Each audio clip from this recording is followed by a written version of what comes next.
नमस्कार। देवभूमि के दंगल में आप सभी का स्वागत है। मैं हूं आपके साथ गरिमा वाजपेयी। देवभूमि के दंगल में आज बात करेंगे यात्रा रिकॉर्ड जारी, उपचुनाव में भारी।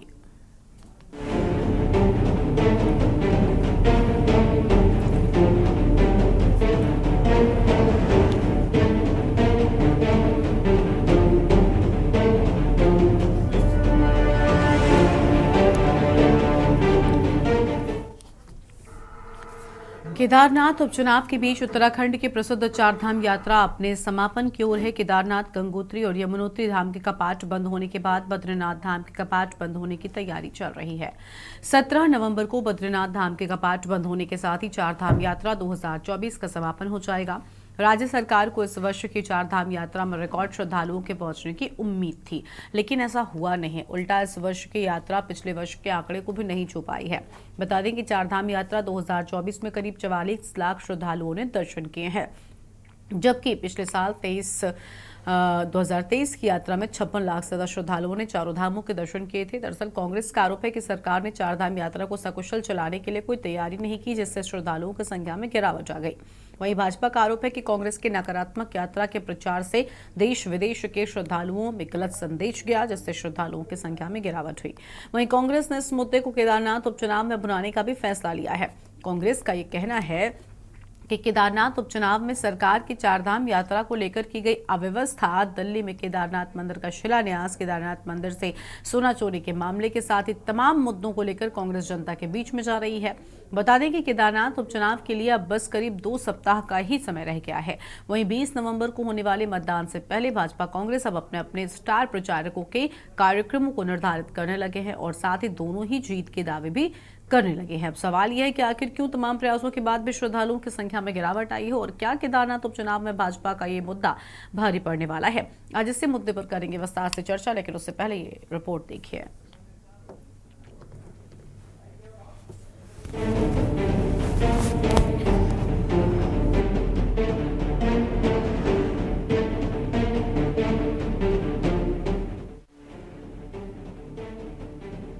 उत्तराखंड की केदारनाथ विधानसभा सीट पर होने वाले उपचुनाव के लिए अब करीब 2 सप्ताह का समय शेष रह गया है। इसको देखते हुए केदारनाथ में भाजपा कांग्रेस के ताबड़तोड़ चुनावी कार्यक्रम होने जा रहे हैं। राज्य के मुख्यमंत्री पुष्कर सिंह धामी से लेकर भाजपा के तमाम वरिष्ठ नेताओं के कार्यक्रम केदारनाथ में आयोजित किए जाएंगे।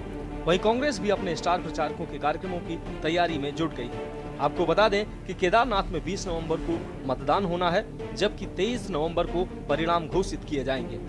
वहीं दोनों ही दल इस चुनावी दंगल को जीतने का भी दावा कर रहे हैं। देखिए, हम जनता के बीच विकास के मुद्दों को लेके जा रहे हैं और हमारे देश के यशस्वी प्रधानमंत्री आदरणीय मोदी जी के द्वारा, प्रदेश के यशस्वी मुख्यमंत्री आदरणीय धामी जी के द्वारा जो विकास कार्य गांव में हो रहे हैं, क्षेत्र में हो रहे हैं, उनसे लोगों में उत्साह है और लोग भारतीय जनता पार्टी की तरफ उत्साह के साथ जुड़ रहे हैं और आने वाली 20 तारीख को बहुत ही उत्साह के साथ क्षेत्र की जनता मतदान करेगी और भारतीय जनता पार्टी के पक्ष में मतदान होगा और यहाँ से केदारनाथ विधानसभा से भारतीय जनता पार्टी की भारी बहुमत से विजय होगी। देखिए, केदारनाथ उपचुनाव के लिए कांग्रेस पूरी मजबूत है। हमारे कांग्रेस के कार्यकर्ता वहां फील्ड पे जा रहे हैं, लोगों से वार्ता कर रहे हैं, जो लोगों की समस्याएं उनको सुन रहे हैं। जिस प्रकार से भारतीय जनता पार्टी ने केदारनाथ में कोई भी ऐसा काम नहीं किया जिसको हम भारतीय जनता पार्टी की उपलब्धि कह सकें, और जिस प्रकार से वहाँ आपदा आई, आपदा के दौरान कांग्रेस ने अपनी केदारनाथ प्रतिष्ठा रक्षा यात्रा को हमने बीच में रोक दिया था और भारतीय जनता पार्टी के नेता आपदा में जो हेलीकॉप्टर यूज होने चाहिए थे उनका इस्तेमाल अपने परिवारों को केदारनाथ धाम दर्शन के लिए यूज में कर रहे थे। बड़ी दुर्भाग्यपूर्ण घटना है और उनका एक भी मंत्री वहाँ पे नज़र नहीं आया। अब हार के डर के मारे मुख्यमंत्री जी ने 5-5 मंत्रियों की वहाँ पे ड्यूटी लगा दी।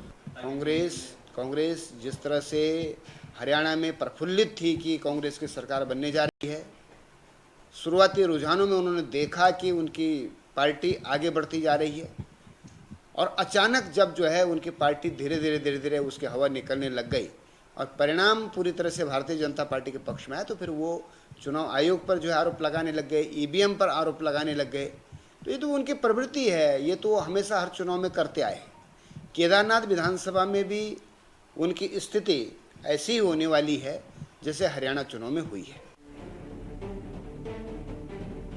वहीं केदारनाथ उपचुनाव से पहले कांग्रेस के हाथ एक बड़ा मुद्दा लग गया है। दरअसल मौजूदा चारधाम यात्रा अपने समापन की ओर है। राज्य सरकार को इस वर्ष की चारधाम यात्रा में रिकॉर्ड श्रद्धालुओं के पहुंचने की उम्मीद थी, लेकिन ऐसा हुआ नहीं। आपको बता दें कि चारधाम यात्रा 2024 में करीब 44 लाख श्रद्धालुओं ने दर्शन किए, जबकि पिछले वर्ष 2023 की यात्रा में 56 लाख से ज्यादा श्रद्धालुओं ने चारों धामों के दर्शन किए थे। दरअसल कांग्रेस का आरोप है कि सरकार ने चारधाम यात्रा को सकुशल चलाने के लिए कोई तैयारी नहीं की, जिससे श्रद्धालुओं की संख्या में गिरावट आई। वहीं भाजपा का आरोप है कि कांग्रेस के नकारात्मक यात्रा के प्रचार से देश विदेश के श्रद्धालुओं में गलत संदेश गया, जिससे श्रद्धालुओं की संख्या में गिरावट आई। वहीं कांग्रेस ने इस मुद्दे को केदारनाथ उपचुनाव में भुनाने का भी फैसला लिया है। मुख्यमंत्री जी, आज आप केदारनाथ आए, आपका स्वागत है। आप जितने बार केदारनाथ आएंगे, हम तो चाहते हैं कि आप भगवान के दर्शन करने के लिए बारंबार केदारनाथ आएं, लेकिन केदारनाथ और केदारी दोनों करा रहे हैं। अभी मैं अपने जिन साथियों के साथ आ रहा हूं, वो घोड़े खच्चर वाले हैं, वो बता रहे हैं कि एक पैसा इस बार नहीं कमाया है। यही हाल हमारे दुकान वालों के हैं, यही होटल वालों के हैं। लोगों को परेशानी ये हो गई है कि वो अपना कर्जा जो लिया है, बैंक से कर्जा जो लिया है, उसको कैसे वापस करें। और सड़कों के हाल और जाम के हाल आप ये पीछे देख रहे हैं कि सड़कों के हाल और जाम के हाल क्या हैं। चारधाम यात्रा शुरू होने से पहले हमने सरकार को चेताने और जगाने का काम किया था कि पिछले वर्षों में चारधाम यात्रा में जो अव्यवस्थाएं रही हैं उनमें सुधार किया जाए, लेकिन सरकार ने कांग्रेस की बात को अनसुना किया और उसका खामियाजा आप देखिए। जैसे ही चारधाम यात्रा इस बार शुरू हुई, पहले दिन से ही अव्यवस्थाएं हावी हो गई और आज दिन तक वो अव्यवस्थाएं दूर नहीं कर पाई है सरकार, और इसका खामियाजा स्थानीय व्यापारियों को भुगतना पड़ा। पूरा कारोबार चौपट हो गया। आप केदारनाथ धाम की अगर बात करें, वहाँ पर घोड़े खच्चर वालों से आप पूछ लीजिए, डंडी कंठी वालों से आप पूछ लीजिए, जो होटल चलाने वाले हैं, रिजॉर्ट चलाने वाले, होम स्टे चलाने वाले, सबके सब जो है सरकार से नाराज हैं। वो अपने प्रतिष्ठानों की बैंक की किस्त तक नहीं चुका पा रहे हैं। जो चारधाम हमारी यात्रा चल रही थी, उसमें इस बार जो श्रद्धालु कम हुए हैं, वो थोड़ा बहुत तो आप बरसात के उससे कम हुए हैं, जिससे आपदा वगैरह आ गई थी। तो जब समय आपदा आई थी, थोड़ा सा बारिश का माहौल बना था, तो उस समय माननीय मुख्यमंत्री जी ने वहाँ की यात्रा को रोक के कैंची धाम की यात्रा शुरू कर दी थी, जिससे कि आधा से ज़्यादा जो यात्री हैं वो केदारनाथ न जाके कैंची धाम जा रहे थे, जिससे इस पर वहाँ के व्यापारियों को भी प्रभाव पड़ा, वहाँ के रहने वालों को, वहाँ पे जो मंदिर के आसपास प्रसाद बांटने वाले होते हैं, सभी को प्रभाव पड़ा है। कुल मिलाकर उत्तराखंड की आर्थिकी का बड़ा जरिया पर्यटन और तीर्थाटन है। प्रदेश की चारधाम यात्रा से प्रदेश को काफी उम्मीदें हैं। यही वजह है कि सरकार अपनी ओर से हर संभव प्रयास कर रही है, जिससे श्रद्धालुओं की संख्या में इजाफा हो। बावजूद इसके श्रद्धालुओं की संख्या में भारी गिरावट आई। वहीं अब इस गिरावट के पीछे राजनीतिक दल अपने अपने तर्क दे रहे हैं। अब देखना होगा कि इन अनुभवों से सरकार क्या सबक लेती है। Uttarakhand desk report.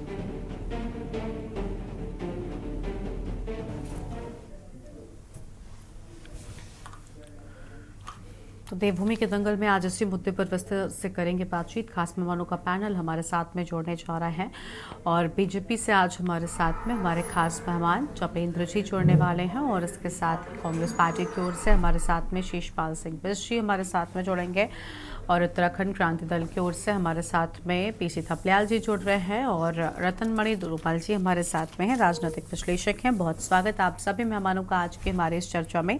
सबसे पहले जपेंद्र जी को जोड़ लेते हैं। जपेंद्र जी प्रदेश प्रवक्ता है भारतीय जनता पार्टी की। स्वागत सर आपका। जपेंद्र जी, क्या वजह है कि आखिर इस बार जो आपकी ओर से लक्ष्य रखा गया था, ऐसा कह रही थी सरकार कि इस बार तो रिकॉर्ड तोड़ यात्री पहुंचेंगे, क्या यात्रा में जो व्यवस्थाएं होनी चाहिए वो पूरी नहीं थी या फिर यात्रा को लेकर अलग अलग जिस तरीके के मुद्दे उठाए गए, चाहे वो केदारनाथ मंदिर से सोना चोरी की बात हो या फिर अव्यवस्था या बाकी के अन्य चीजें, या दिल्ली में जो कांग्रेस कह रही है, आपकी ओर से कहा जा रहा है कि दिल्ली में जो मंदिर की बात सामने, ये सारी चीजें कहाँ आपको लग रहा है कमी रह गई जो इस बार संख्या कम हो गई?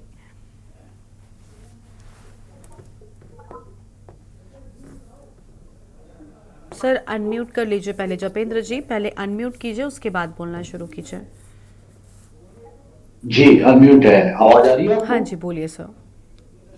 जी देखिए, कांग्रेस के लिए कभी भी सनातन धर्म का विषय नहीं रहा, आस्था का विषय नहीं रहा। कांग्रेस के लिए सनातन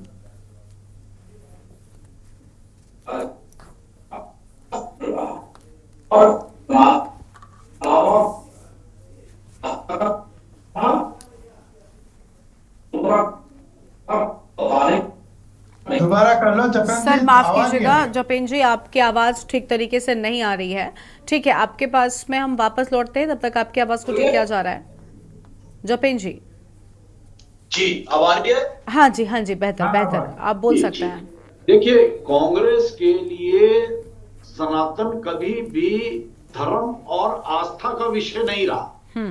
कांग्रेस के लिए सनातन धर्म, हिंदू धर्म हमेशा राजनीति का और तुष्टीकरण की राजनीति का एक पसंदीदा विषय रहा है।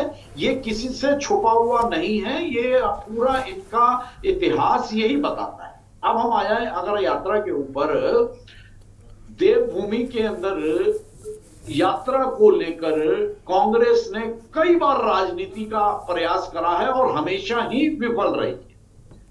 हम एक ऐसे प्रदेश के अंदर हैं जहां आपदाओं का आकस्मिक आ जाना एक पूरी तरह से, जिसे हम कहें, एक रूटीन रहता है रेंज के टाइम पर। और इस बार जो यात्रा बाधित हुई है, या यात्रा को सुरक्षा की दृष्टि से, श्रद्धालुओं की जानमाल की सुरक्षा की दृष्टि से, स्थानीय नागरिकों की सुरक्षा की दृष्टि से उसे बीच में बंद करना पड़ा। ये एक सरकार का अच्छा निर्णय था, ताकि आने वाले समय में किसी भी तरह की जानमाल की हानि ना हो, और उस दौरान व्यवस्थाओं को चुस्त दुरुस्त किया गया। अब सदियों से आ रहे हैं बद्रीनाथ, केदारनाथ, गंगोत्री, यमुनोत्री श्रद्धालु दर्शन करने के लिए। कोई आज ही अब तो आने, कलयुग से, द्वापर में, सतयुग में, त्रेता में, युगों युगों से ये स्थान अपनी जगह स्थापित है और सभी की श्रद्धा का केंद्र है, सनातन की श्रद्धा का केंद्र है, प्रत्येक धार्मिक व्यक्ति की श्रद्धा का केंद्र है, विशेष रूप से हिंदू धर्म की श्रद्धा का केंद्र है। और लोग आते हैं, माथा टेकते हैं, मन्नतें मांगते हैं, जाते हैं।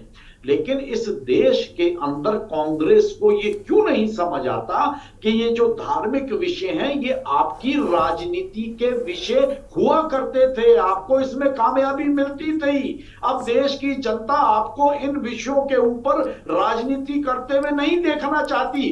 कभी भी यात्रा रूटों पे, यात्रा में कभी कांग्रेस ने कहीं कुछ ऐसा लंगर लगाया है, कहीं कोई ऐसी व्यवस्थाएं की है कि इन्हें पता चले कि ये भी सनातन के प्रति कितने समर्पित है। और हमें तो आश्चर्य होता है कि कांग्रेस के अंदर वो सभी हमारे हिंदू भाई जो सनातन की शाखाओं से निकले हैं, वो ऐसी कौन सी कांग्रेस की विचारधारा है कि कांग्रेस के झंडे के नीचे आके ये सनातन के विरोधी बन के खड़े हो जाते हैं। ये एक बहुत बड़ा यज्ञ प्रश्न चिन्ह है। ठीक है, लेकिन सर यहाँ पर सनातन का कौन समर्थक है और कौन विरोधी है, सवाल ये था ही नहीं। सवाल तो ये था ना कि इस बार संख्या श्रद्धालुओं की कम क्यों हो गई।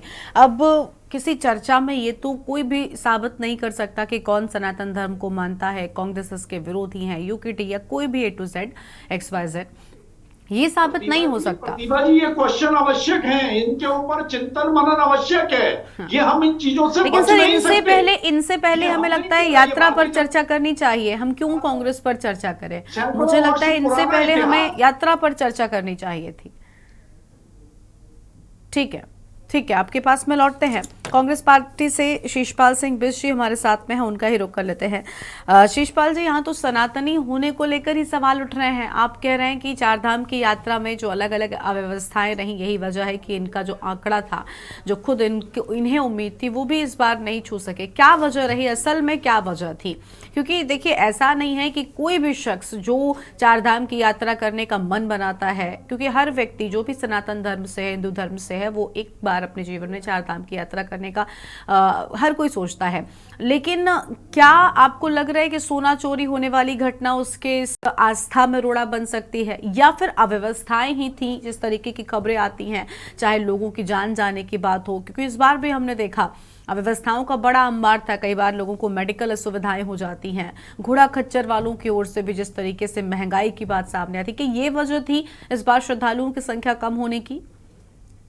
देखिए गरिमा जी, मैं पहले भारतीय जनता पार्टी के प्रवक्ता के आरोपों पर जवाब दूंगा, फिर आपकी बात का भी जवाब दूंगा। ये कह रहे हैं कि कांग्रेस का सनातन से कोई लेना देना नहीं है। मैं इनसे केवल एक बात कहना चाहता हूँ, प्रधानमंत्री नरेंद्र मोदी जी बार बार केदारनाथ आते हैं, हम हमेशा उनका स्वागत करते हैं। वो गर्भगृह के नियम तोड़ते हैं, भाजपा तब उस पर कुछ नहीं कहती है। आदरणीय राहुल गांधी जी 2013 की आपदा के बाद आपको पता होगा पैदल चल करके केदारनाथ धाम के दर्शनों के गए, और इस बार भी जब केदारनाथ धाम आए तो एक सप्ताह के लगभग वहां पर रुके। उन्होंने विधिवत पूजा अर्चना की, वहां पर उन्होंने जो है धार्मिक लंगर लगाने का काम।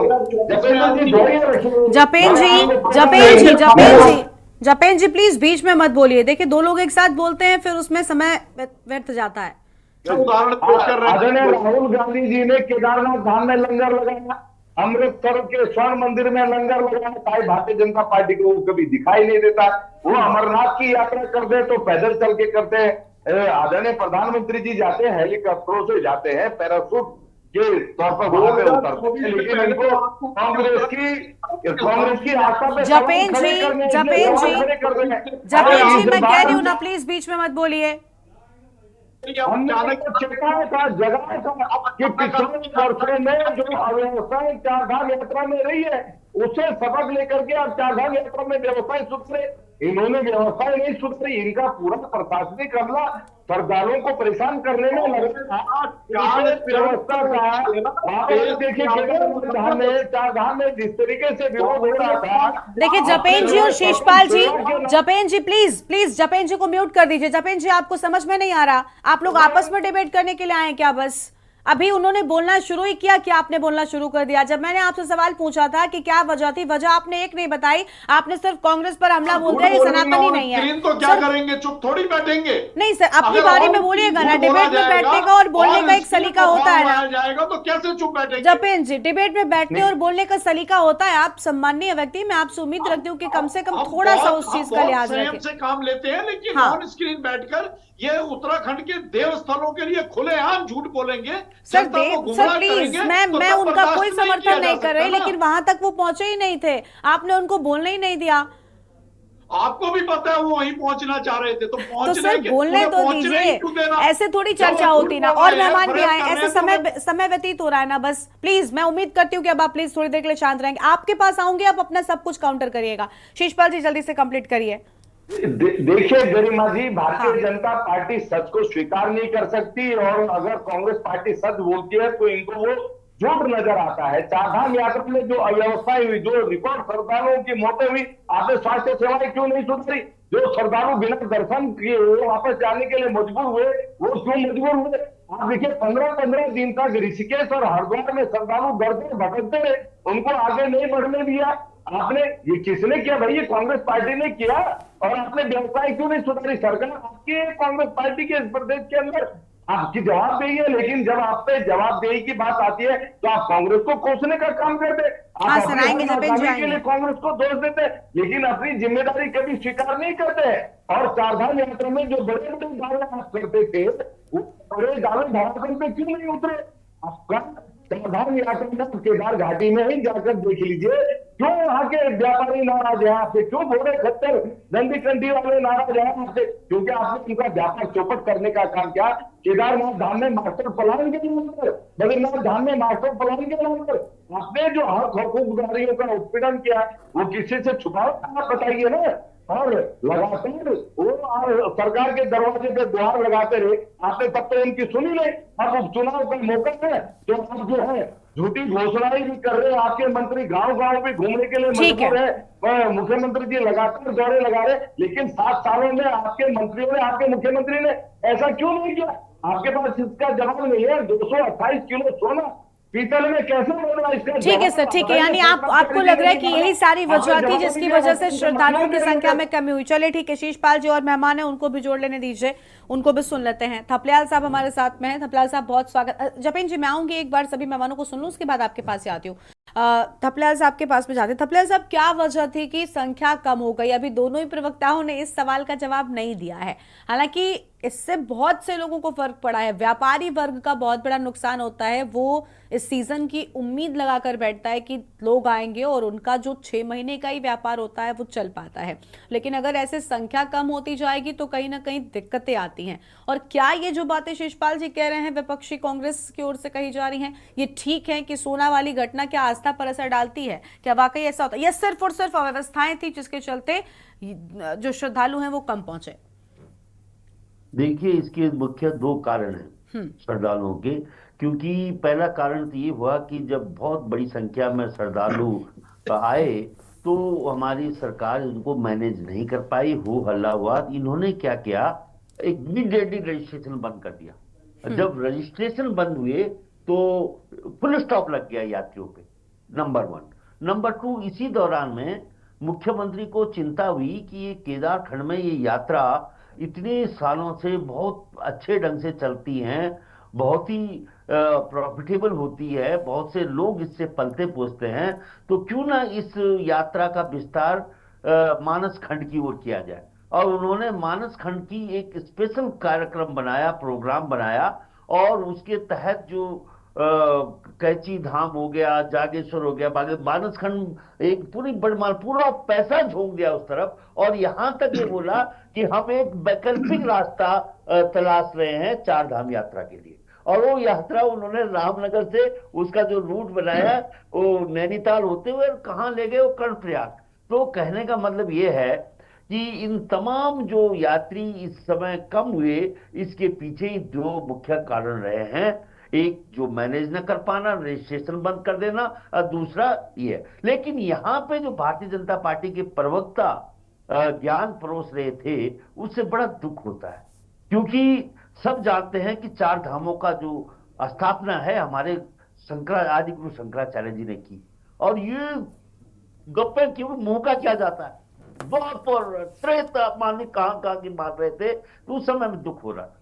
फिर देखा कि साहब कांग्रेस सनातन धर्म का, अरे कांग्रेस भाजपा अलाना ठिकाना, अरे सब उत्तराखंडी है, हिंदुस्तानी है, भारतवर्ष के रहने वाले लोग हैं। हमारी अटूट आस्था है अपने धर्मों पे, और हम धर्म के आधार पे राजनीति का हम कर्तव्य करते हैं उन लोगों को जो राजनीति को धर्म के आधार पे। अयोग्य लोगों का ये हथियार होता है। अयोग्य लोगों ने जब वो मुद्दों पे नहीं लड़ पाते, विकास की नीति उनसे हाथ से फिसल जाती है, तब वो इन ऐसे उसमें आते हैं जहां वो धर्म की आड़ में ऐसे काम करते हैं कि जो समाज में एक विघटन का काम हो रहा है, और ये बहुत भयंकर रूप से हो रहा है। इस समय मैं कई बार लोगों को बोल रहा कि देखिए पहाड़ गए, स्पेशली गढ़वाल में कितने कमजोर मर्द हो गए हैं, पुरुष हो गए हैं कि उनकी महिलाओं को एक जाति विशेष के लोग भगा के ले जा रहे हैं।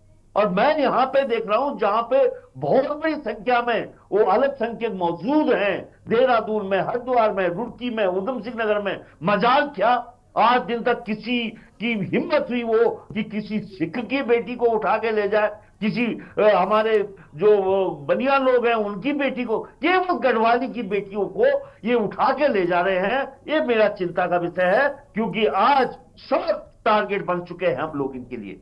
हमारे ऊपर एक बहुत बड़ा आक्रमण हो रहा है, और उस आक्रमण के हम लोग शिकार हो चुके हैं। उसमें जो शिकार करने वाला है वो पार्टी है जिसपे हम अंध होकर विश्वास करते हैं।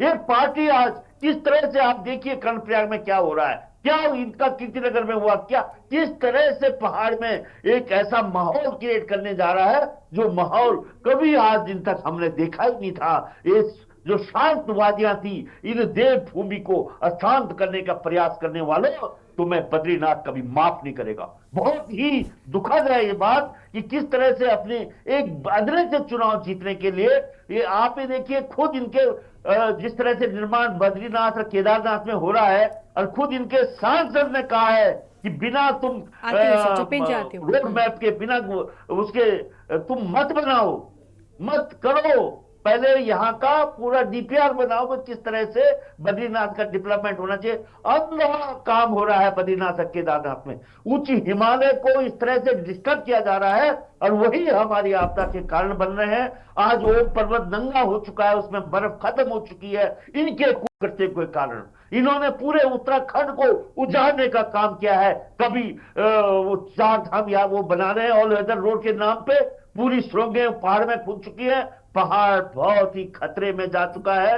ये हिमालय जो पूरे विश्व के लिए बहुत ही महत्वपूर्ण है। ठीक है, यानी कमियां बहुत हिमालय सारी रही और यही वजह है कि कहीं ना कहीं श्रद्धालुओं की संख्या में कमी आई। चलिए इस पर विस्तार से बातचीत करेंगे। जपिन जी कुछ कह रहे हैं, उनको सुनेंगे, लेकिन उससे पहले एक छोटे से ब्रेक के लिए देवभूमि के दंगल में यहाँ पर रुकते, कहीं बच जाएगा, फौरन लौटेंगे।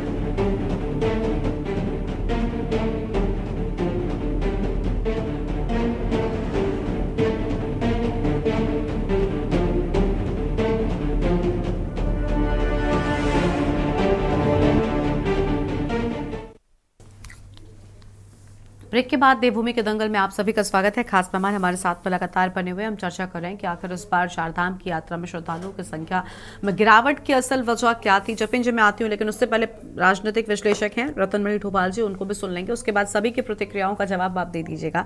बहुत स्वागत सर आपका। रतनमणि जी देखिए, यात्रियों की संख्या कम हुई, इस पर राजनीति भी हो रही है, राजनीतिक दलों की ओर से अपने अपने कारण दिए जा रहे हैं, लेकिन क्या लग रहा है आपको, क्या कोई राजनीतिक एंगल इसमें भी हो सकता है? आपको कुछ नजर आ रहा है? देखिए, जो राजनीतिक लोग हैं वो तो राजनीति करेंगे, उनका तो काम है। मैं उस पर नहीं जाना चाहता कि भारतीय जनता पार्टी क्या कह रही है और कांग्रेस क्या कह रही है। मैं तो ये जानता हूं कि ये हमारी जो जेब में कुछ आने वाला था वो खाली रही है, वो नहीं आई है। बहुत लोग उम्मीद थे, कम से कम पिछले 3 साल में इस बार हमें उम्मीद थी कि कोरोना कोविड काल था, और उसके बाद इस बार ये उम्मीद बनी थी कि हमारा चारधाम यात्रा चलेगी। लोगों ने जो किसी ने कर्ज लेके कोई घोड़ा गाड़ी या भी डाली और वो सब कुछ किया, व्यवस्थाएं की थी कि हम इस बार गंगा नहा लेंगे, लेकिन वो हो नहीं पाया। और जो उससे पहले 23 में आपने जैसे बताया कि 56 लाख यात्री आए थे और 2024 में हम 44 लाख पे ही अटक गए हैं। तो वो मुख्यमंत्री जी ने घोषणा की थी, हम लोगों को भी खुशी हुई थी कि नहीं, हम वो रिकॉर्ड तोड़ने वाले हैं, उससे पार जाएंगे, लेकिन नहीं हो पाया। और इसमें अब देखिए, नंबर 1 तो मैं ये कहता हूं कि हमारे प्रधानमंत्री ने ये घोषणा की थी कि हम ऐसा ऑल वेदर रोड बना रहे हैं जो 12 महीने यात्रा चलेगी।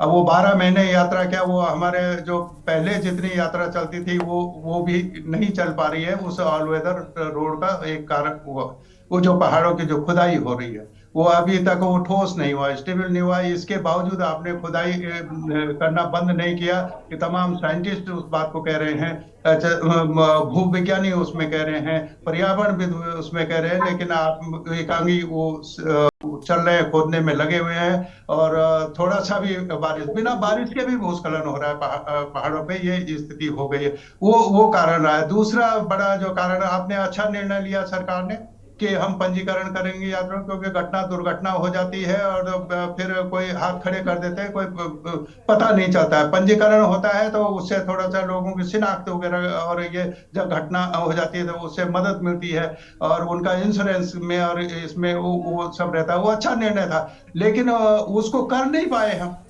हमारा जो सिस्टम है वो सिस्टम नहीं कर पाया, और उसके नतीजा ये हुआ, जो दूसरे जो लोग हैं जिनका धंधा ही दूसरा है, तो लोगों ने फर्जी कोड नंबर को करके और फर्जी करके रजिस्ट्रेशन करके यात्रियों को भेजना किया। उसमें जो क्या गलती हो गई, अब लोग बसों को लेके आपके गंगोत्री में पहुंच गए और वहां आप चेकिंग कर रहे हैं कि ये तो पंजीकरण वाले, उनको आप दर्शन भी नहीं कर रहे हैं, उनकी बसों को वापस भेज रहे हैं। तो ये, और इसका प्रचार भी होता है कि भाई आप बसें वापस जा रही हैं, वो चिल्ला रहे हैं जगह जगह पे, भी हमें दर्शन तो करने दो, हम यहाँ तक आ गए, जिसने हमको भेजा आप उसको सजा दीजिए, उसको फांसी पे चढ़ा दो, हमें मतलब नहीं, लेकिन अब उनको भी आपने नहीं जाने दिया। तो कहीं ना कहीं जो बोलबाला बहुत ज्यादा हो गया जो के साथ में वो नहीं है। आपको मालूम है कि हाँ, आपदा आनी है, भूस्खलन होना है, बारिश होनी है, ये कोई ऐसा तो नहीं है कि हमें मालूम नहीं है कि नहीं होना है, ये तो होना ही है। ये बरसात आनी है, तो आपने फिर ऐसे संकट की स्थिति में यात्रियों के पड़ाव की कोई व्यवस्था नहीं की कि अगर कहीं पर ऐसा होगा तो हम यहाँ पर यात्रियों को रोकेंगे, यहाँ पर उनके लिए सेट बना रहे हैं या टेम्परेरी, या एक दिन अगर 2 दिन उनको रुकना होगा तो यहाँ हम रुकने की व्यवस्था करेंगे, फिर सड़क खुल जाएगी, हम यात्रा पर भेज देंगे। तो अब वो भी जब निराश होकर आ रहा है, इसका प्रचार तो होता है और प्रचार वो पूरे उसमें गया। मैं इससे भी वो मुझे कोई आपत्ति नहीं है कि अगर 4 धाम, ये जागेश्वर और कैची धाम भी अगर 4 धामों के 6 धाम आप बना दे, मुझे कोई आपत्ति नहीं है कि अब बड़े लोग आने चाहिए। हमारे यहाँ लोगों के पास यात्रा हमारे आर्थिकी से जुड़ा हुआ सवाल है। अगर वो कहीं से भी आती है, वो आर्थिकी और मजबूत होते हैं तो हम उसका स्वागत करेंगे, लेकिन वो इसके बजाय जो हमारे पास आ भी रहा था वो भी चला गया। मैं अगर आपको जपेंद्र जी भाजपा के प्रवक्ता है, मैं उनको अपने वीडियो और वो फोटो भेज सकता हूँ कि जुलाई में खच्चर वाले वापस आ रहे थे, या मैंने उनसे बातचीत की हरिद्वार में कि भाई अब ये तो यात्रा हुई नहीं है, अरे कोई यात्रा नहीं चल रही जी, सब खत्म, सबको वो भगा रहे हैं। ये घोड़े खच्चर वालों का कहना था। अब वो कितने भगाया, क्यों आया, क्या है वो बात है, लेकिन ये प्रचार तो यही चाह रहा है ना, तो आप उसको भी हम नहीं कर पाए। और ये बहुत ही गंभीरता से हमें ये राजनीति, अब ठीक है राजनीति तो ये भी है कि हमारे मुख्यमंत्री केदार धाम तो दिल्ली में बना रहे थे, वो चले गए, हल्ला नहीं मचता तो बन ही जाता वो वहां पर, तो फिर वहां दिल्ली के लोगों को केदारनाथ आने की जरूरत नहीं थी।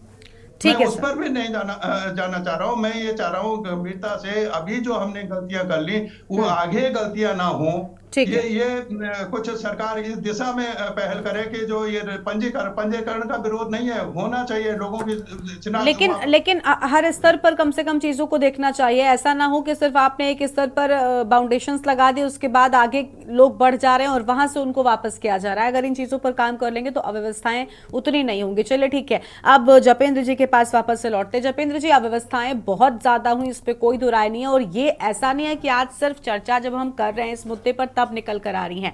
4 धाम यात्रा के दौरान भी हमने लगातार चर्चा की है और उस दौरान भी अलग अलग दिन अलग अलग समस्याएं निकल कर आई हैं। बहुत सारे लोग बेचारे परेशान हो गए। अंतिम जब दौर था यात्रा का, जिस दौरान आपदा आई, उस दौरान लोगों के पास ठहरने को, रुकने को नहीं था। लोग 300 400 लोग एक जगह पर इकट्ठा हो गए थे, लैंडस्लाइड्स हुए, रास्ते बंद हो गए। इन सब को लेकर कोई तैयारी नहीं थी। ये चीजें गलत हुई। और जो मैसेज गया, सुन लीजिए, आपके पूरा लंबा वक्त मैं आपको दूंगी, आप सबके सवालों को भी जवाब दे सकते हैं, लेकिन पूरा सवाल पहले सुन लीजिए। और दूसरा ये कि क्या अब देखिए मुद्दा बन रहा है, राजनीतिक मुद्दा बन रहा है, चाहे दिल्ली में केदारनाथ मंदिर बनाने की बात हो, बैकफुट पर आपको आना पड़ा था, वहां भी हमने देखा। आपको लग रहा है कि ये सारी चीजें राजनीतिक लिहाज से अब आपको नुकसान पहुंचाने वाली आने वाले चुनाव में? देखिए, पहले तो हम सहमत नहीं हैं क्योंकि सरकार केदारनाथ मंदिर दिल्ली नहीं बनाने जा रही। मुख्यमंत्री जी केदारनाथ मंदिर दिल्ली नहीं बनाने जा रहे थे। एक अगर किसी कार्यक्रम का न्योता आता है और वहां कोई ऐसी चीज होती है तो सरकार का जो एक दायित्व होता है कि कहीं अगर किसी चीज का मिसयूज किया जा रहा है तो उस भूल को सुधार लिया जाए। सरकार ने पूरी ईमानदारी से, पूरी निष्ठा से अपनी उस भूल को स्वीकारा और उस पर आपत्ति भी दर्ज करी। वो मामला वहां खत्म हो गया। उसका राजनीतिक रंग देने का जो नाकाम प्रयास कांग्रेस ने किया उसमें कांग्रेस विफल हुई, पहली चीज। अब रतन मणि डोभाल जी ने कि मैं कुछ कहना भी नहीं चाहता और सब कुछ कह भी दिया, तो ठीक है, आपकी आपत्तियों को हम सहज स्वीकार करते हैं, आपका अधिकार है आपत्तियां करना और हमारा फर्ज बनता है उनका उत्तर देना। ऐसा नहीं है कि यात्रा रूटों पर वैकल्पिक व्यवस्थाएं नहीं है, व्यवस्थाएं हैं, लेकिन हमें इस चीज को भी स्वीकारना चाहिए कि यात्रा रूट पर किस जगह पे लैंडस्लाइडिंग होगी, कहां रास्ता ब्लॉक होगा, ये किसी को नहीं पता, ये कुदरत को पता होता है। ये कुदरत का एक, जिसे हम नेचुरल डिजास्टर, प्राकृतिक आपदा इसीलिए कहते हैं। तो ऐसी स्थिति में कई जगह वो व्यवस्थाएं भी विफल हो जाती हैं और कहीं ना कहीं प्राकृतिक आपदाओं की वजह से जो परेशानियां होती हैं, निश्चित तौर पर वो परेशानी आम उत्तराखंड वासियों को भी होती है। वो उस परेशानी से 2-4 अपने यात्रियों को भी होना पड़ता है और शासन प्रशासन को भी उन चीजों को दुरुस्त करने में समय लगता है। अब हम थपलियाल जी के ऊपर आते हैं। थपलियाल जी ने बड़े विस्तार से 3-4 मुद्दों को छेड़ा और उनके बीच में एक बड़ा महत्वपूर्ण मुद्दा, क्योंकि ये उत्तराखंड की अस्मिता से जुड़ी हुई चीज है, हमारे पहाड़ की अस्मिता से जुड़ी हुई चीज है, इसलिए हम इसे पॉइंट आउट करने की इजाजत चाहेंगे। बिल्कुल। थपलियाल जी ने कहा हमारे पहाड़ से रोज हमारी बच्चियों को समुदाय विशेष के युवकों द्वारा बहलाया, फुसलाया, भगाया जा रहा है। ये किसी से छुपा नहीं है।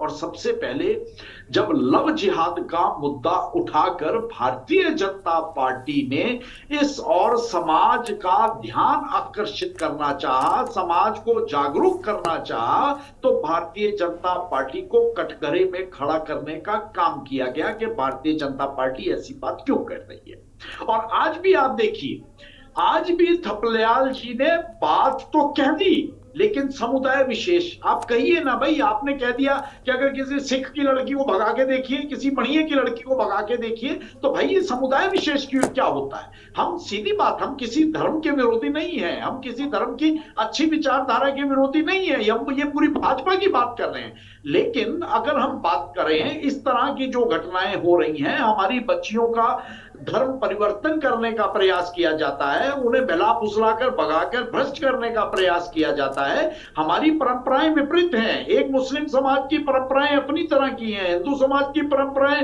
अपनी तरह की हैं। ठीक है, यह अनेकताओं में एकता वाला देश है, लेकिन कभी किसी हिंदू ने किसी भी अन्य धर्म को दूषित करने का कार्य नहीं करा। अगर कुछ भटके हुए युवा अगर ये काम कर रहे हैं, उन्हें कहां से गाइड किया जा रहा है, कहां से ये योजना बनती है, क्यों ये योजना बनती है, क्यों ये फलीभूत हो रही है, बार बार हमारी गढ़वाल की बच्चियां इसका शिकार क्यों हो रही हैं, तो ये एक चिंतनीय विषय है। ये केवल भारतीय जनता पार्टी का विषय नहीं है, क्योंकि भारतीय जनता पार्टी सनातन की रक्षक दल के रूप में पहचानी जाती है, इसलिए भारतीय जनता पार्टी खुलकर काम करती है। लेकिन आज ये अंश हमारा पूरा पहाड़ झेल रहा है, पूरा पहाड़ भुगत रहा है, और ये ऑन स्क्रीन थपलियाल जी ने भी साबित करा। तो हमारा सिर्फ इतना ही निवेदन है कि इस पहलू के ऊपर हम सब लोग मिलकर, सब उत्तराखंड वासी मिलकर गहन चिंतन करें, ताकि भविष्य में इस तरह की घटनाओं पर 100% रोक लगाई जा सके। सरकार आपके साथ है, पार्टी आपके साथ है, लेकिन इसे राजनीतिक रंग ना देकर सामाजिक और धार्मिक रंग के साथ ही इन चीजों के निराकरण का मार्ग प्रशस्त किया जाए, समाज को जागरूक किया जाए, और इस तरह की घटनाओं को अंजाम देने वालों को पर्दाफाश किया जाए, और उन्हें कड़ी से कड़ी देना सरकार का, कानून का काम है, जो भली भांति उत्तराखंड के अंदर हमारा शासन प्रशासन समय समय पर प्रयास करता है। देखिए, ये तो सारी बातें हो गई ना दूसरी पार्टी के लोगों को नसीहत देने की, लेकिन खुद जो अव्यवस्थाओं की हम बात कर रहे थे उसका क्या सर? ये नसीहत कहां से होगी, ये सामाजिक मुद्दा है। नहीं, ठीक है, आपने सलाह दे दी, नसीहत दे दी, आप उसे जिस शब्द में आप समझना चाहें वो मैं मान लेती हूँ, लेकिन सर यात्रियों की संख्या कम क्यों हुई? वो जो अव्यवस्थाएं थी, क्या वो सरकार नहीं जानती थी, प्रशासन नहीं जानता था? आपदा प्रदेश है, ये हम सब जानते हैं, प्रदेश में अलग अलग जगहों पर रास्ते खराब होंगे, ऑल्टरनेटिव्स क्यों नहीं तैयार किए गए? एक बहुत गहन चिंतनीय विषय है। बिल्कुल सर, मैं इस बात को स्वीकार कर रही हूँ, मैं आप बिल्कुल इस बात से आपके वो नहीं कर रही कि आप गलत मुद्दा उठा रहे हैं, लेकिन फिलहाल चर्चा किस बात पर कर रहे हैं कि यात्रियों की संख्या कम क्यों हुई? इसमें सबसे बड़ा योगदान सुविधाएं प्रदान करने का यात्रियों को क्या कांग्रेस का, यूकेडी का था? नहीं, प्रशासन का, सत्ता पक्ष की जिम्मेदारी थी। वहां पर कमी तो हुई ना, किस स्तर पर कमी हुई? समीक्षा आपने भी की होगी। कमी लगती है तो निश्चित रूप से हम नहीं, ये मुझे नहीं, ये मुझे कमी नहीं लगती, मैं आपसे सवाल कर रही हूँ जपेन जी। सवाल मेरा आपसे है कि अगर 56 लाख से 46 लाख पहुंच गया आंकड़ा, 42-44 जो भी है, इतना अगर कम हुआ लगभग 10 लाख के, तो क्या सत्ता पक्ष ने समीक्षा नहीं की कि आखिर क्यों आंकड़े कम हुए श्रद्धालुओं के, जबकि कितना बड़ा एक वर्ग है जो निर्भर करता है इस चार धाम की यात्रा पर? जी बिल्कुल बिल्कुल। तो क्या ये चिंता का विषय नहीं है? मुख्यमंत्री जी के, गरिमा जी, माननीय मुख्यमंत्री जी के स्तर से समीक्षा हुई है, ये भी एक बहुत चिंतनीय विषय है। उसमें कौन से पॉइंट्स आए,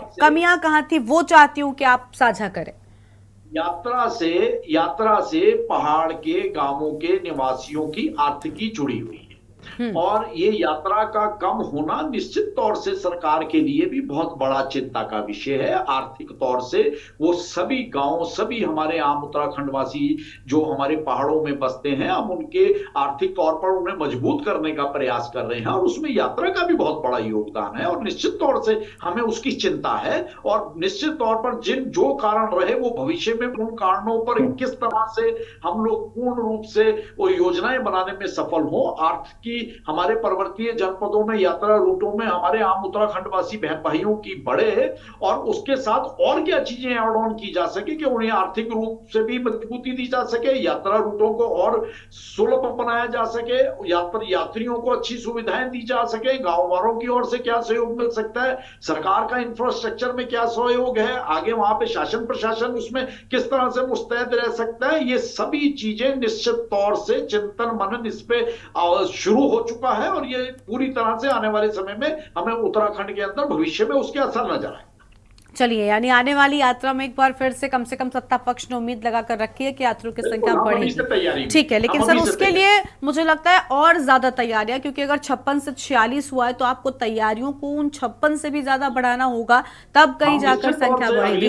चलिए, आपने स्वीकार किया, ये बड़ी बात है। शीशपाल जी के पास एक बार फिर से आते हैं। शीशपाल जी, कहीं ना कहीं व्यवस्थाएं रही और बहुत बड़े स्तर पर हो गई, यही वजह है कि देखिए श्रद्धालुओं की संख्या कम होती गई, लेकिन कहीं ऐसा तो नहीं कांग्रेस पार्टी ने सबको राजनीतिक अमला जो है पहनाने की कोशिश की और अब उसमें कामयाब भी हो रही है, क्योंकि बीजेपी ने जिस तरीके से बद्रीनाथ में या फिर मंगलौर में नुकसान उठाया, अब केदारनाथ का चुनाव है, तो क्या कांग्रेस की ओर से कोशिश हो रही है? क्योंकि आस्था एक अलग विषय है, राजनीति एक अलग विषय है, लेकिन आस्था कोई राजनीति में डाला जा रहा है। देखिए गरिमा जी, अगर कांग्रेस पार्टी व्यापारियों को हो रही परेशानी का मुद्दा उठाती है, श्रद्धालुओं को हो रही परेशानी का मुद्दा उठाती है, हमारे जो बेरोजगार नौजवान हैं उनको हो रही परेशानी का मुद्दा उठाती है, चारधाम यात्रा में मैं पहले कह चुका हूँ, सटल सेवा के नाम पर आप केदारनाथ धाम में पूछिए तो सही कि श्रद्धालुओं का किस तरीके से उत्पीड़न किया गया, उनको मजबूर किया गया कि आप सटल सेवा के माध्यम से ही आगे जाएंगे। श्रद्धालु पैदल जाना चाहते हैं, आप उनको आगे क्यों नहीं बढ़ने दे रहे? मैं पहले कह चुका हूँ कि ऋषिकेश और हरिद्वार में हजारों श्रद्धालु 15-15 दिन 20-20 दिन दर भटकते रहे, उनकी कोई सुध लेने वाला नहीं थे। रजिस्ट्रेशन के नाम पर आपने उनका जो उत्पीड़न किया, ये किसी से छुपा हुआ नहीं है।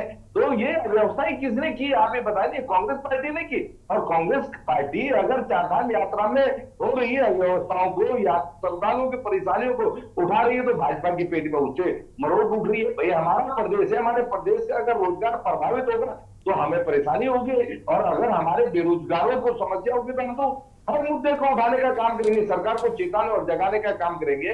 सरकार अपनी व्यवस्थाएं सुधारी क्यों नहीं? सरकार ने वो इसलिए नहीं सुधारी कि इनके मंत्री जपेन जी अब आएंगे वापस से। विभागों की चिंता कभी करते हुए दिखाई नहीं दिए मुझे। इनके अधिकारी ऐसी कमरों से बाहर नहीं निकले। और हम आपको याद होगा गरिमा जी, चारधाम यात्रा शुरू होने से पहले भी सरकार को चेता और जगा रहे थे। अगर चारधाम यात्रा सुचारू रूप से चलती, श्रद्धालुओं को परेशानी न होती, यहाँ पर अच्छा चलता, तो वाहवाही किसकी होती? सरकार की होती कि नहीं होती है? लेकिन आपने वो मौका गंवाया। तो ये सारी की सारी जो नाकामियां है सरकार की, इनको स्वीकार करना चाहिए, लेकिन ये स्वीकार करेंगे नहीं। कल सरकारी आंकड़े कह रहे हैं कि पिछले वर्ष की तुलना में 12 लाख श्रद्धालु कम आए, और मैं दावे के साथ कह सकता हूँ ये सरकार जो आंकड़े जारी कर रही है, श्रद्धालुओं की संख्या इस बार इससे कई ज्यादा कम रही है, क्योंकि व्यापार से ऊपर हो गया। हमारे नौजवान वहां कह रहे हैं, उनके जो होटल चलाने वाले हैं, जो होम स्टे चलाने वाले हैं, जो रिसोर्ट चलाने वाले, जो अपनी किस्तें नहीं दे पा रहे हैं बैंकों की, बैंक उनके जो है उत्पीड़न कर रहे हैं। सरकार उनके बारे में भी कुछ सोचे।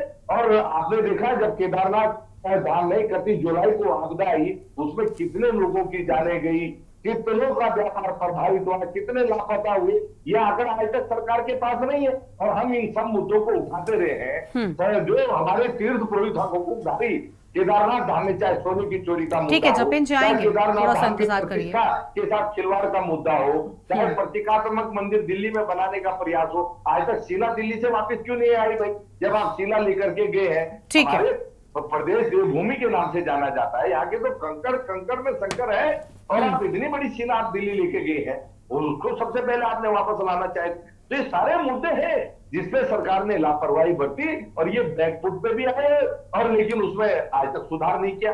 तो ये गलती इनकी है या नहीं है? अभी जो महिला सुरक्षा का सवाल पर भाजपा के प्रवक्ता ने धारा व प्रवाह भाषण दिया, उसमें मैं कहता हूँ हम तो लगातार कह रहे हैं आप बेटियों को सुरक्षा नहीं दे पा रहे हैं। भाई सुरक्षा कौन देगा? कांग्रेस पार्टी देगी या आपके पुलिस प्रशासन, आपकी सरकार देगी?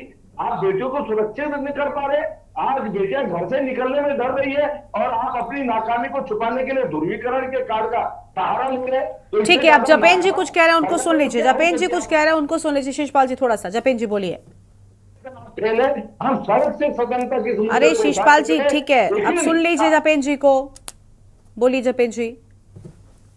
शिषपाल जी, कांग्रेस कितनी बड़ी सनातन की रक्षक है और सनातन इसका सर्टिफिकेट भारतीय जनता पार्टी से नहीं चाहिए। शिषपाल जी ठीक है, ठीक है।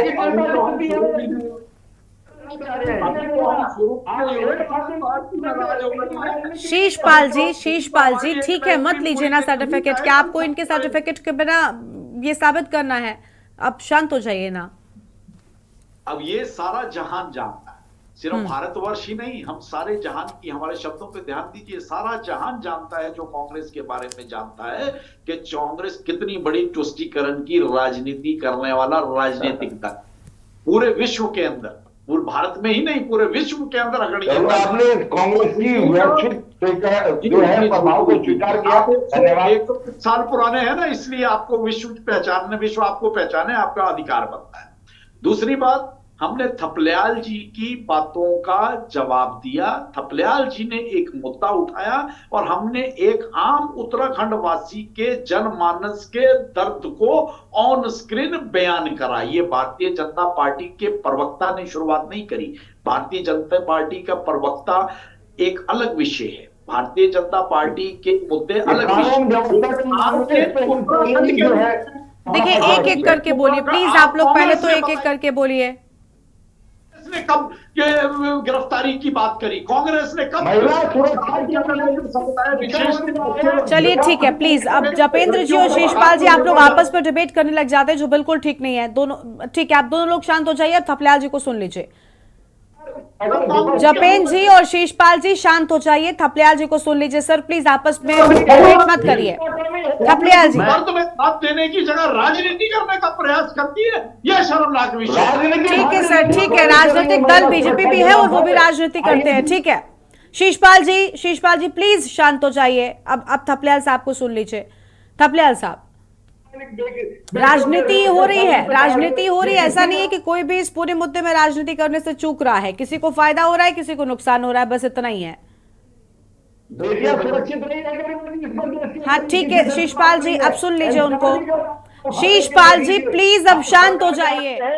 थपलियाल साहब देखिए, जो हमारा यात्रा है, यात्रा पहाड़ और पहाड़ियों के हाथ से लग रही है, ये इन दोनों लोगों को नहीं मालूम। बहुत भारी नुकसान हमारे को होने जा रहा है भविष्य में, क्योंकि ये धन्ना सेठों के हाथ में पूरी यात्रा जा रही है। और इसकी चिंता भारतीय जनता पार्टी के प्रवक्ता को भी होनी चाहिए, कांग्रेस के प्रवक्ता को भी, क्योंकि जिस तरह से हेलीकॉप्टर की कंपनियों को प्रोत्साहित किया जा रहा है और पूरा हेली सेवा जो है, ये बहुत ही नुकसानदेह है पर्यावरण के लिए। और वो जो हमारे पक्षी हैं, जितना जो एक वाइल्ड लाइफ है, वाइल्ड लाइफ के लिए बहुत ही खतरनाक माना जाता है। लेकिन उसका बेधड़क पूरा उत्तराखंड हेली सेवाओं के द्वारा संचालित होने वाला है भविष्य में। दूसरी चीज ये है कि जो रोपवेज है, एक समय मुझे याद था कि जब हेमकुंड साहब के लिए पंजाब की मुख्यमंत्री ने पूरा सर्विस दी कि मैं यहाँ पे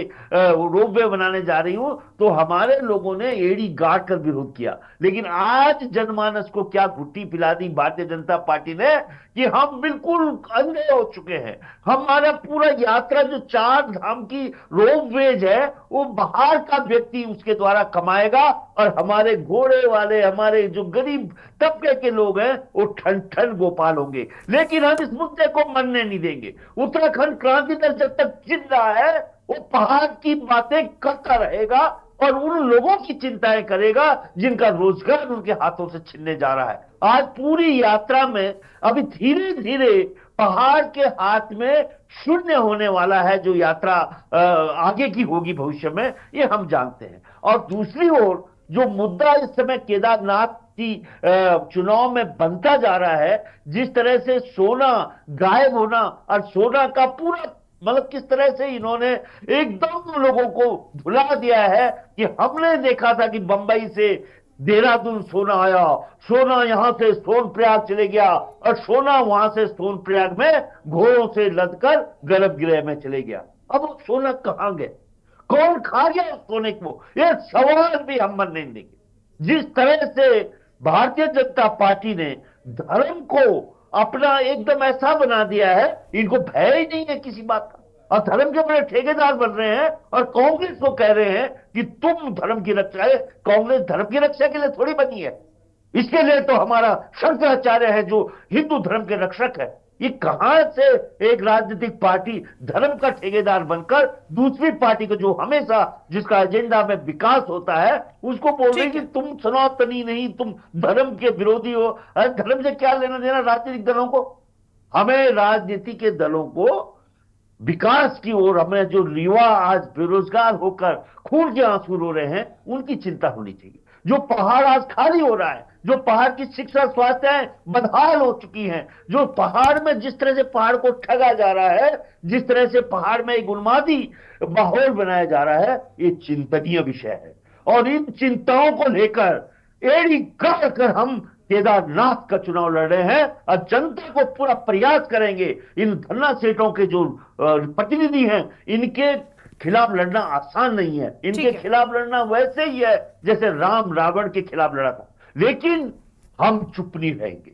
हम निरंतर जनता को बताते रहेंगे चाहे कुछ भी मुद्दा रहा हो, कुछ भी मुद्दा रहा हो, सबसे पहले जवाबदेही सरकार की बनती है, प्रशासन की बनती है। और अगर सरकार और प्रशासन अपना काम ठीक तरीके से करेंगे तो इस तरीके से लगातार साल दर साल जो गिरावट आ रही है ये नहीं होगी, क्योंकि इससे नुकसान सरकार से ज्यादा कहीं उन लोगों का होता है जो लोग महीनों इसका इंतजार करते हैं। बहुत शुक्रिया आपसे मेहमानों का हमारे साथ चर्चा में आने के लिए, अपनी बात रखने के लिए। तो उपचुनाव की रार, लेकिन आस्था को लेकर जिस तरीके से राजनीति शुरू हो गई अपने आप में एक बड़ा सवाल है। अब देखना होगा कि आखिर इन अव्यवस्थाओं को किस तरीके से आने वाले सालों में सत्ता पक्ष की ओर से, प्रशासन की ओर से सुधारा जाता है और श्रद्धालुओं की संख्या कम होने से बचाई जा रही है। देवभूमि के दंगल में इतना ही। आप देखते ब्रेकिंग न्यूज। नमस्कार।